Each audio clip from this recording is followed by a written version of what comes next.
E como amaremos e serviremos a deusa?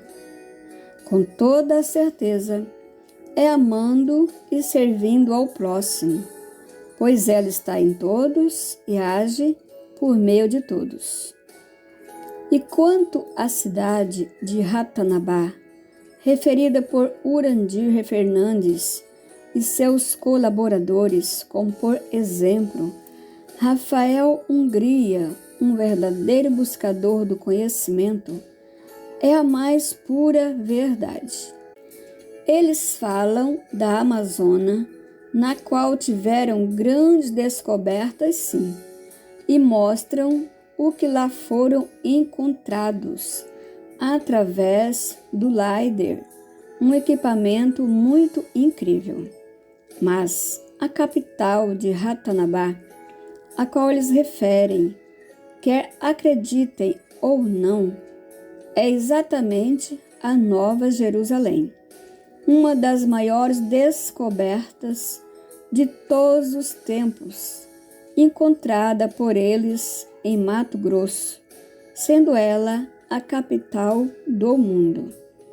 E que ao mesmo tempo que ela está soterrada, está também na superfície da terra, pois com os equipamentos por eles usados, vê muito além do que se imaginam. E o que por eles tem sido encontrado nesta grande e extraordinária cidade, Nova Jerusalém, é incrível e tremendo.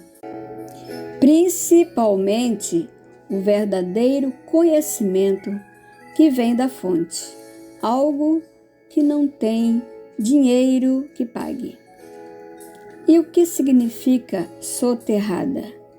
Soterrada significa coberta ou enterrada em terra ou outros materiais.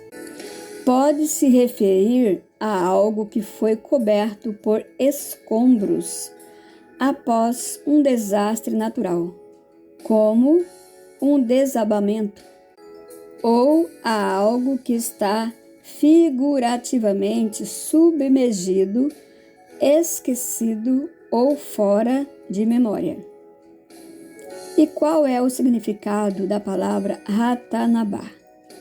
Ratanabá significa dos reinos para o mundo, pois é exatamente dos reinos que toda a verdade será levada ao mundo.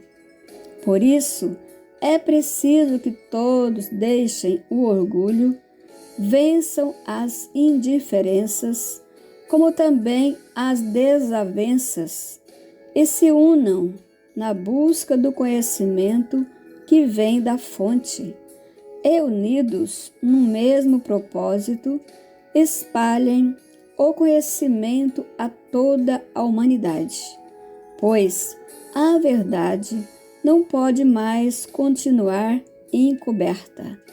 É preciso divulgar da melhor maneira possível para alcançar a todos, agindo até mesmo como Paulo agiu, a fim de salvar não apenas alguns, mas, se possível, todos, por meio do conhecimento que liberta, trazendo salvação e vida eterna. E assim tem dito Paulo, com o propósito de alcançar a todos. Em 1 Coríntios 9, verso 20 a 23.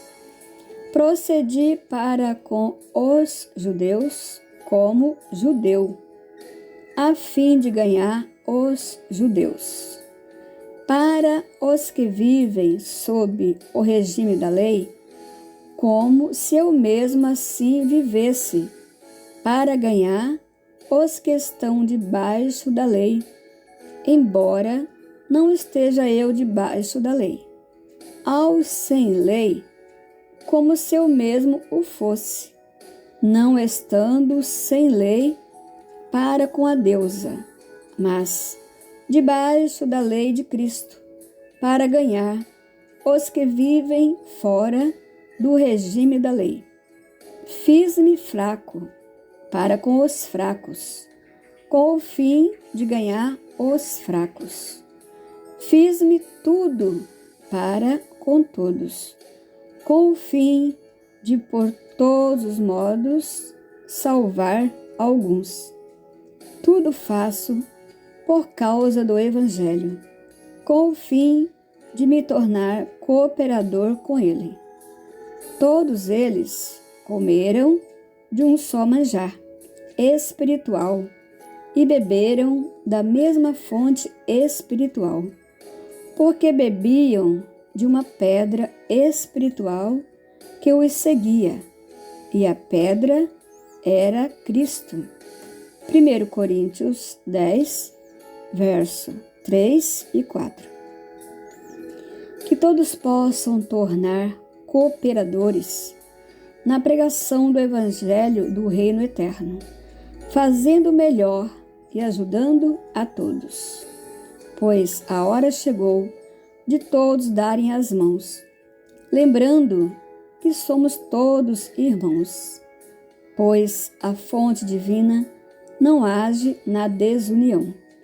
E eu sei que, além dos pesquisadores do Dáquila, há muitos outros também que têm buscado o conhecimento. E com certeza são todos seguidores da mesma fonte. Não importa se tem uma religião ou não. O que importa é viver a verdadeira verdade conforme o conhecimento recebido da divina fonte, e não conforme o conhecimento que cada um tem. Pois eu havia expressado de maneira errada as palavras. Por isso vou deletar a parte 26 deste estudo para de novo enviar. Pois há muitos dizendo que já conhecem a verdade, mas na realidade seguem conforme o conhecimento que possuem, não conhecendo o verdadeiro caminho que nos leva de volta para nossa casa eterna.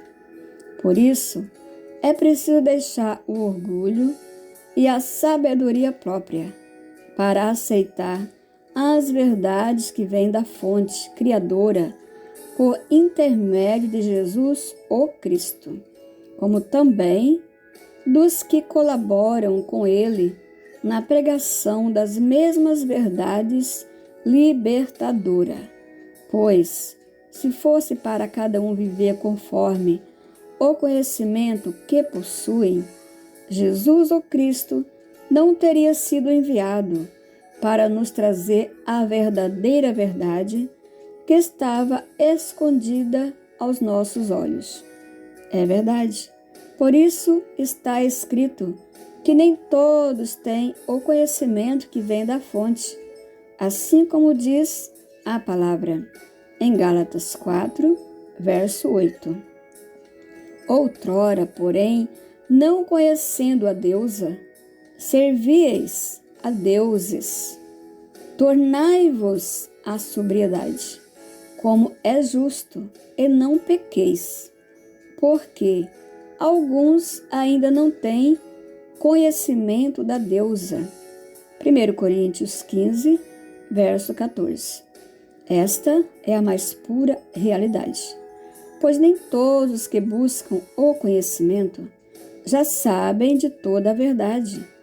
Por isso, aqui estamos de volta para aprender e desaprender, até que toda a verdade seja esclarecida em nossos corações, como de fato ela é, nos tornando assim um só em Cristo Jesus, por meio da fonte divina.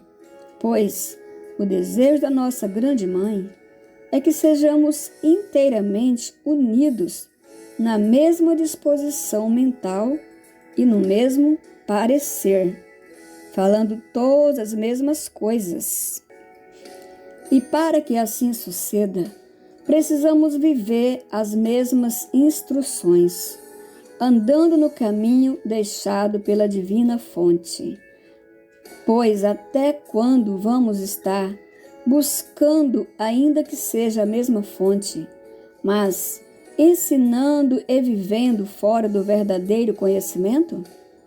Pois precisamos colocar a palavra em prática, assim como nos tem ensinado o Cristo, por meio da Divina Mãe, dizendo: Rogo-vos, irmãos, pelo nome de nosso Senhor Jesus Cristo, que faleis todos a mesma coisa, e que não haja entre vós divisões, antes sejais inteiramente unidos na mesma disposição mental e no mesmo parecer.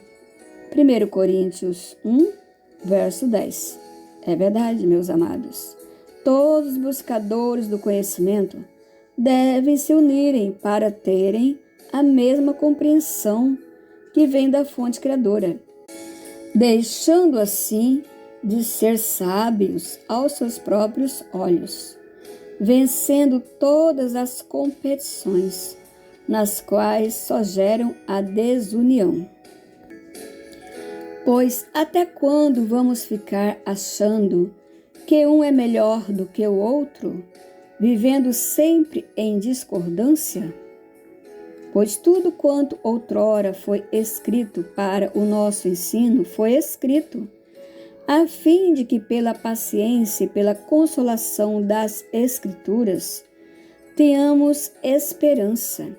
Ora, a deusa da paciência e da consolação vos conceda o mesmo sentir de uns para com os outros, segundo Cristo Jesus, para que concordemente e a uma voz glorifiqueis a deusa e mãe de nosso Senhor Jesus Cristo. Portanto, acolhei-vos uns aos outros, como também Cristo nos acolheu, para a glória da deusa. Digo, pois, que Cristo foi ministro da verdade, da deusa, para confirmar as promessas feitas aos nossos pais. Romanos 15, verso 4 a 8. Com toda certeza, Cristo não apenas foi ministro da verdade divina, mas continua sendo, pois para isso é que ele foi enviado, para proclamar o Evangelho da deusa ao mundo, conforme é por ele mesmo relatado em Lucas 4, verso 43.